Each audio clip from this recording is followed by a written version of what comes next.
Natakot ako kasi baka may nangyari talaga sa mata niya.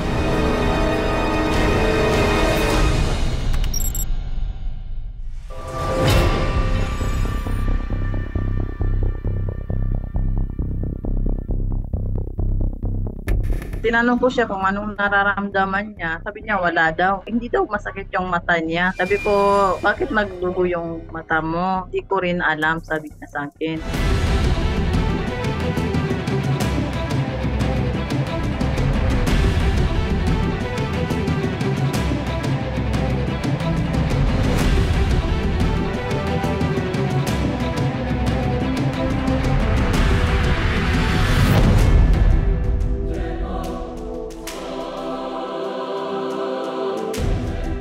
Ang sabi niya sa akin, kailangan ko daw siya dalhin sa specialista para sa mata. Dahil sa hirap ng buhay, di ko siya nadala doon. Kaya nag-observe na lang ako. Pero wala naman, doon lang nagdugo lang yung mata niya. Bali yung doktor, nagbigay lang siya ng reseta ng gamot.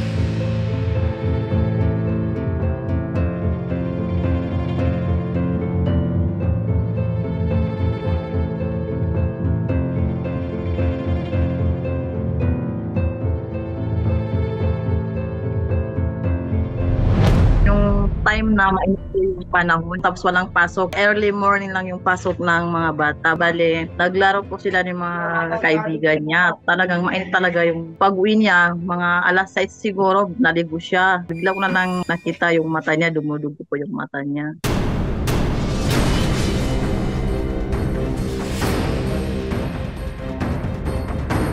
Kung sobrang init ng panahon at nag-cause siya ng nosebleed, pwede rin. Yung iba, they always advise na pag nag-nosebleed, para hindi bumaba yung dugo, chin up nila. However, may tendency yon na yung blood pwedeng umakyat papunta doon sa butas na to, pwedeng mag-flow out dyan yung blood. Kaya nagmumukhang yung blood galing sa tears at galing sa mata. For that to happen, na parang primary talaga na nangyari is yung hemolacria caused by very warm weather or hot weather, I don't think so.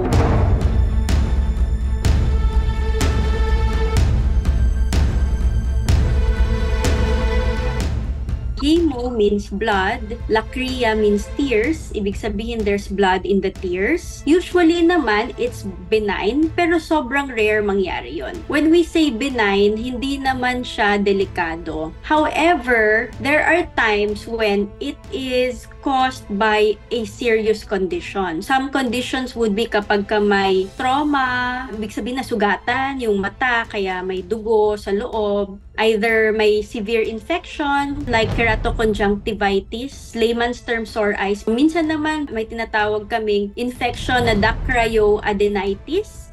Ibig sabihin, yung pathway ng tears papunta sa duct na to, kasi dito sa dulo ng eyelids merong maliit na butas na nagde-drain ng tears.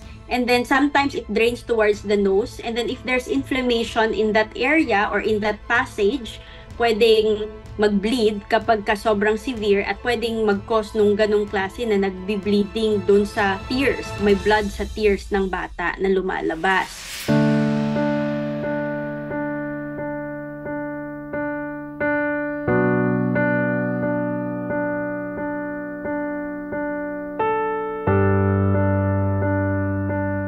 Hindi ko na siya pinapalabas pag mainit na panahon. Lagi na lang dito sa bahay kasi nag-aalala ko baka ano pa yung mangyari sa mata niya. Sa ngayon po, hindi na nagdudugo yung mata niya, hindi na yun naulit. Ang bisis lang yun.